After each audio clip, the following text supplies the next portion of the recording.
부유한 가정에서 자란 여성, 부모님 소유의 200억짜리 건물도 있는데요.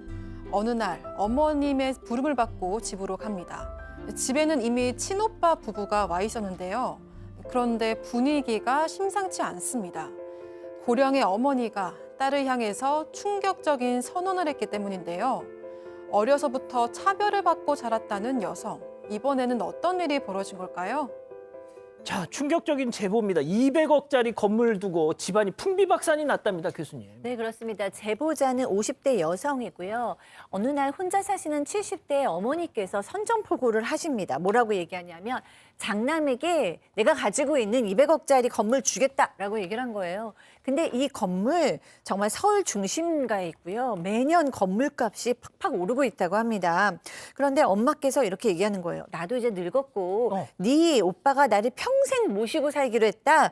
그러면서 내 삼시세끼도 다 오빠가 차려준다고 했고 생활비도 다달이 준다는 내용이었다. 그러면서 계약서도 쓸 거다라고 얘기를 하는 거예요. 평생을 오빠와 차별을 받고 자랐던 터라 그냥 뭐 바로 포기했습니다. 그런데 이후에 오빠 이해할 수 없는 행동이 시작됐어요. 건물 먼저 증여받자 해서 계약서도 없이 건물 먼저 증여받았고요. 그다음부터는 아니 부모 자식 간에 무슨 계약서입니까? 라면서 계약서는 흐지부지 되었다고 합니다. 자, 서울 강북의 어떤 부촌 200억짜리 건물. 자, 딸은 끝까지 효도 계약서를 써야 한다고 했는데 과연 통했을까요? 자, 제보자 얘기 들어보시죠.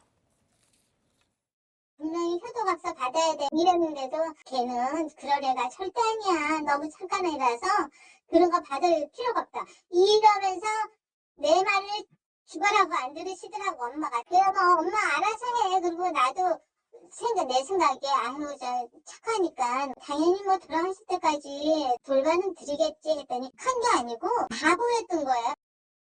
자, 그럼 이겁니다. 야, 너 오빠가 얼마나 착한 아들인데 걱정하지 말어 이러셨다는 거잖아. 네, 근데 좀 달랐고요. 이 오빠는 좀 이런저런 핑계를 대면서 엄마를 방치하기 시작했습니다. 또 모시지도 않고 자신이 소유하고 있던 다른 오피스텔에 엄마를 살게 했습니다. 아이고야. 그 와중에 오빠는 엄마는 앞으로 내 집에 살 거니까 엄마 명의 집에는 대출을 좀 받아줘 이런 요구를 했습니다. 그러니까 얼마 뒤에는 엄마가 사는 곳으로 찾아와서 내 집에서 당장 나가라고 이렇게 난동을 부렸고요. 또 결국 이제 오빠는 명도 소송을 걸어서 엄마를 집에서 내쫓기까지 했습니다.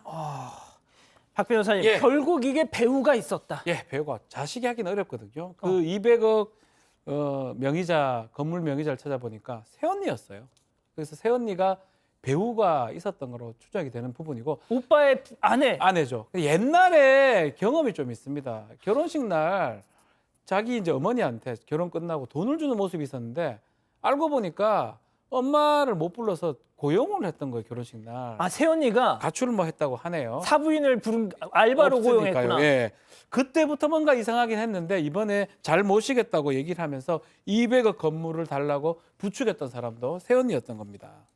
자, 시어머니를 속이고 며느리가 200억 건물의 새 주인이 됐습니다.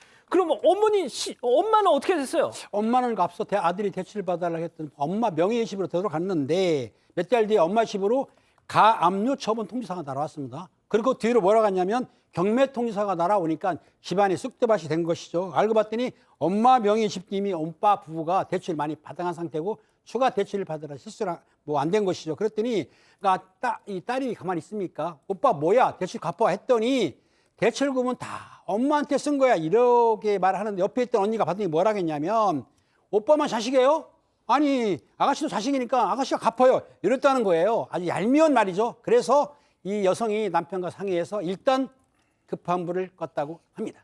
자, 엄마 명의 집인데 대출을 잔뜩 받아놨으니까 이거 마음대로 하지도 못하잖아요. 네, 엄마는 건물을 넘겨주고 나서 노후 자금이 없었던 상황이었고요. 그래서 딸이 엄마 집으로 주택연금이라도 받게 해서 좀 노후 생활비를 마련해 주려고 했습니다. 근데 이마저도 막혔는데 은행 측에서는 대출 내역서를 요구를 했는데 이건 오빠만 줄 수 있었다고 합니다. 하지만 오빠가 절대로 넘겨주지 않고 있었던 거죠. 세상에. 그래서 이 여성이 오빠를 설득을 했는데 나중에 새언니가 이 시어머니에게 전화를 했다니까 엄마한테 전화를 한 거죠. 주택연금 받을 필요 없고 추가 대출만 받아주시면 우리가 모시고 살면서 생활비도 드릴게요. 이렇게 다시 꼬드겼다고 합니다. 세상에 마지막 남은 그 엄마 명의의 집 그거 추가 대출금 그것까지 쪽쪽 빨아봐요. 200억 건물 줬죠. 엄마 네. 명의 집에 추가 대출 잔뜩 받아놨지. 이게 뭡니까 도대체? 정말 나쁜데 그래서 이 동생이 언니, 오빠 집에 매일 찾아갔다고 해요. 그래서 만날 때까지 가보자 만났다고 합니다. 새언니하고 대화를 좀 해보니까 예.